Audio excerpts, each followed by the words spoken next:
Hello and welcome. So, I have been knitting for over 20 years and crocheting for about 14 years.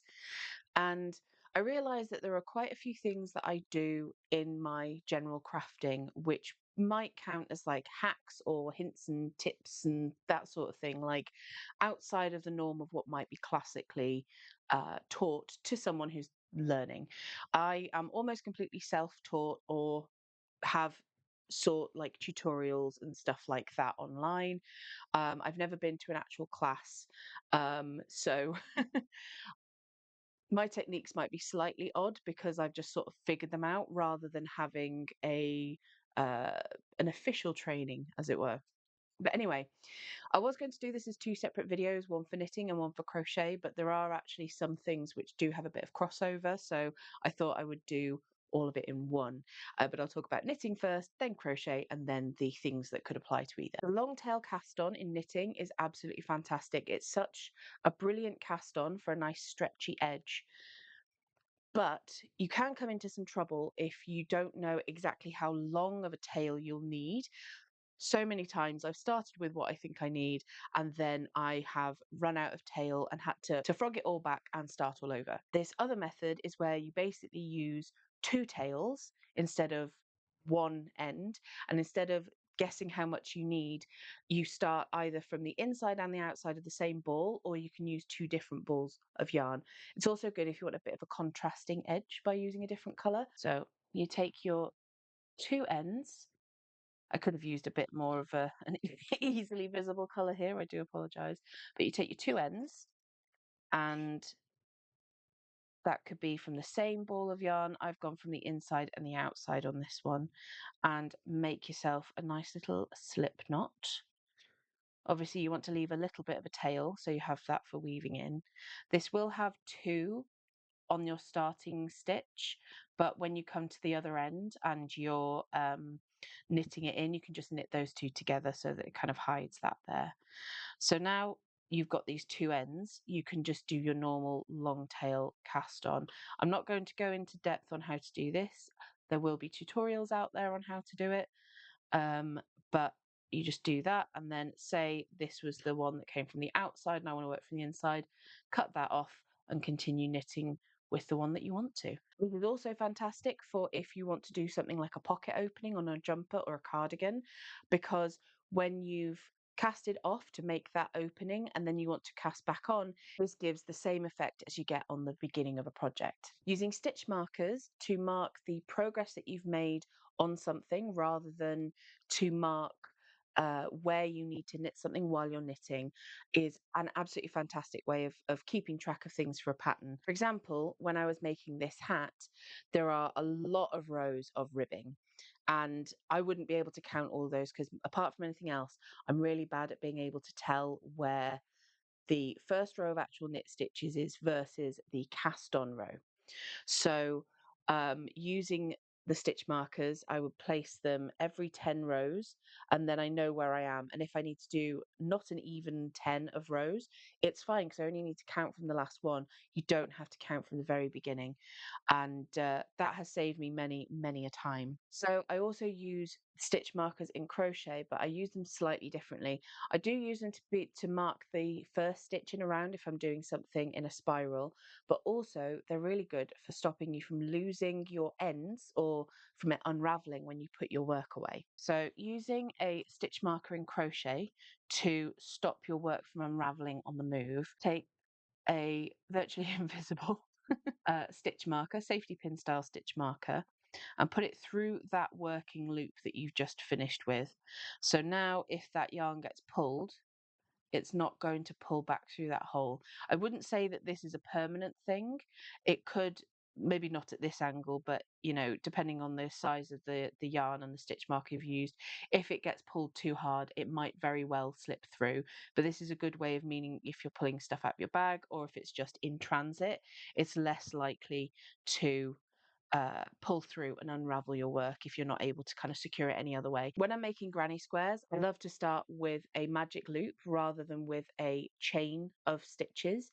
But when it's something that's wearable or something that's going to get a lot of movement, like potentially a blanket, I hate using the single loop. I'll always use the double loop because it is a lot stronger. Single loop magic circle starts with just the one that you go under and around to start your magic loop off. But the way that I do it with the two that makes it a bit more secure is just looping it one more time. So I've got two here and then this one to grab and work with.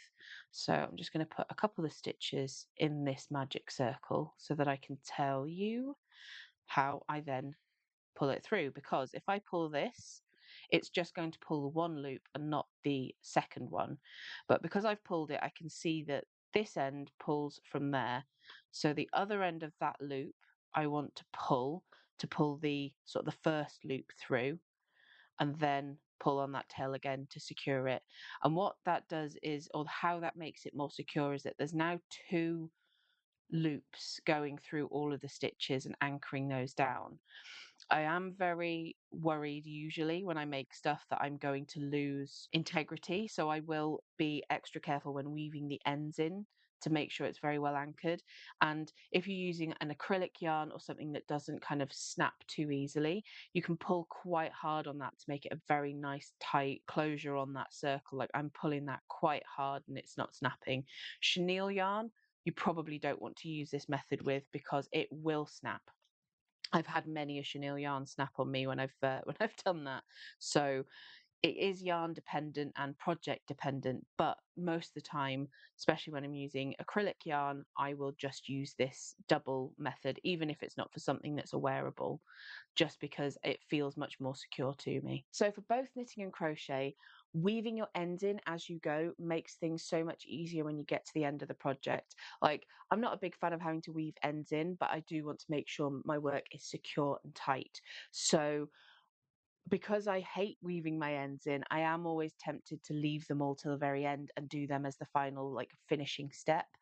But I know that if I do that, when I get to that point, I'm going to hate my past self, potentially procrastinate and not actually finish the project. So as soon as you're able to weave your ends in, do it, because it will save you so much hassle at the end.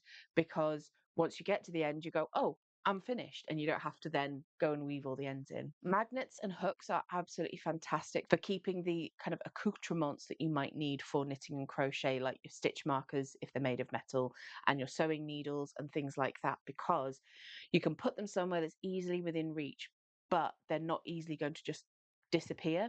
I know if I put things down on a table or on the sofa, I end up losing them. So this little table here that you can see in the background, I've got some magnets just there, and I've got some magnets and a hook, or a couple of hooks actually, sort of along this edge. This is a really awkward way of showing you this. I'll try and put some pictures in here.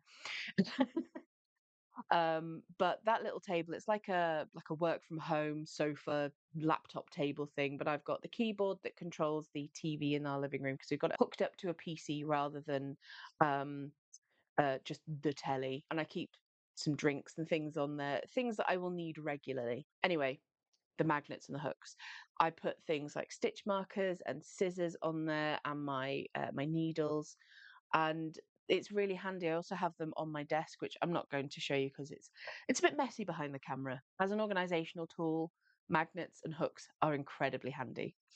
Most of the time when I order yarn, my yarn comes in an organza bag because I usually buy from the same place because I know them, I trust them, and I've not had any issues with them.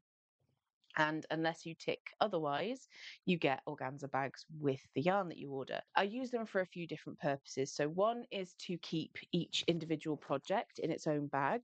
That means that if I put it away for a length of time, like that is something that's going to be a long-term odds and ends project, I'm not going to lose it. I know where everything is for it. But also, if I have yarn that I've not actually started using, so there's lots of different ones, they're all for different potential future projects, but it keeps them neat and tidy and easily movable if I need to rearrange things. But I also use them for giving the things that I make to people, either if I'm sending them in the post or they're going to someone as a gift, I'm just giving it to them. I find that putting it inside the organza bag, it's a lot neater and tidier, and it's easier for kind of transportation purposes. I find having a little craft pencil case putting my crafting bits in when I'm traveling is really handy, because I like having my like at home stuff and then having things separately to take out and about. It means if something happens and I lose that bag and I haven't got those bits anymore, I still have other bits that I can use and I know where they are. So this is what I have my out and about bits in. It's this lovely embroidery work. It's traditional Palestinian embroidery work. I bought this from Hawaii a while ago, and it's absolutely gorgeous. So this is my sort of traveling pencil case with all my bits in. So what I keep in here, it's not just for knitting and crochet, but also for a bit of sewing in case I need to do any repairs when I'm out and about. So I have this lovely needle book that I got off Etsy, which has a load of sewing needles in it, and it has some thicker, I think these are supposed to be for cross stitch, and then I've got some um, yarn ones. There are quite a lot of other pages. I don't have that many needles, but as I get more needles, I'll end up putting them in there. To go with that, I have some cotton. I think I meant to put a black one in. This is just a dark blue, but this is designed for field repairs, as it were. So it's less about matching the thing and just shoring it up till you can get it home and fix it properly. I also have this teeny tiny Tic Tac box which has stitch markers in it.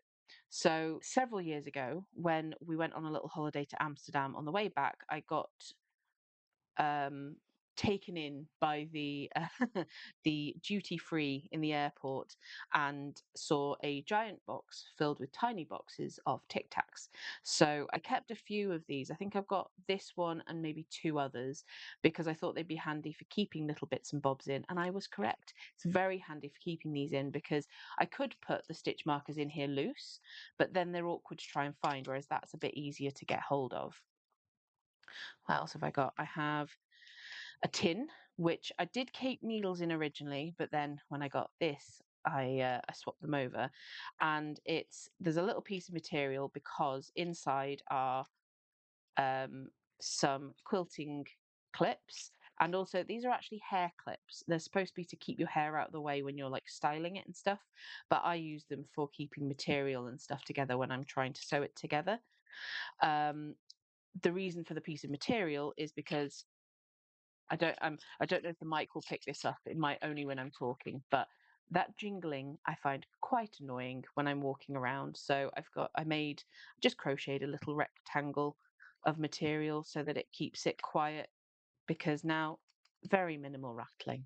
And compared to other noises out and about, I wouldn't hear that. I've also got some other quilting clips. These have measurements on them, so they're quite handy. I mean, they're only in inches, but it's handy if you need to see whether your seam edge is correct or not. I've just got a couple in here in case they're handy because they don't take up a lot of room and they could become very handy at some point. I have a retractable tape measure with a nice little cover on it. I've got several of these because I find them so handy. Um, and it means I don't have to remember where one is because I've got several. I just look for the nearest one. We also have a nice pair of sharp scissors. These little ones, they're very nice. They've got quite fine tips, so they're good for getting into awkward stitches. And then I've also got this little safety sheath to put them in so that I don't stab my hands when I put them in there.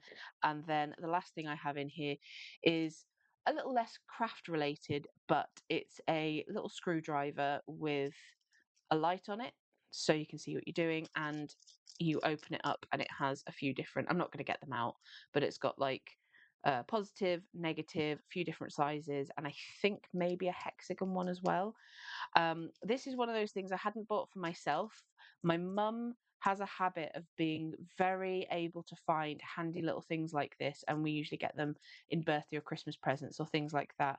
And I find this really handy. In fact, I think I've got another one somewhere. We did have one. Ah. I have another one on my desk. Um, Same company, same sort of concept. This one doesn't have a light on it though.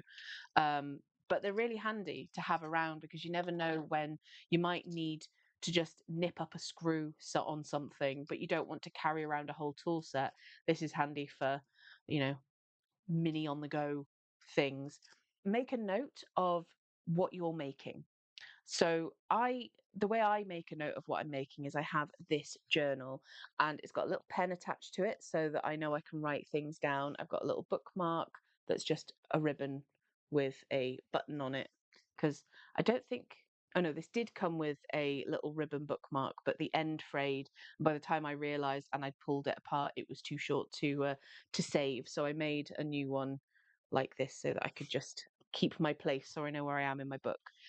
In my journal, I write down what I'm making, what yarn I'm using, what size of hook or needle I'm using, and what pattern I'm using, if there is a pattern, or notes on how I'm making it. So that if I put the thing away and I don't come back to it for a while, I've got this to refer to, or if I want to make it again, I know what I did last time. And if I want to change anything, I can work out where I want to make the changes, or if I want to make it exactly the same, I've got it in here.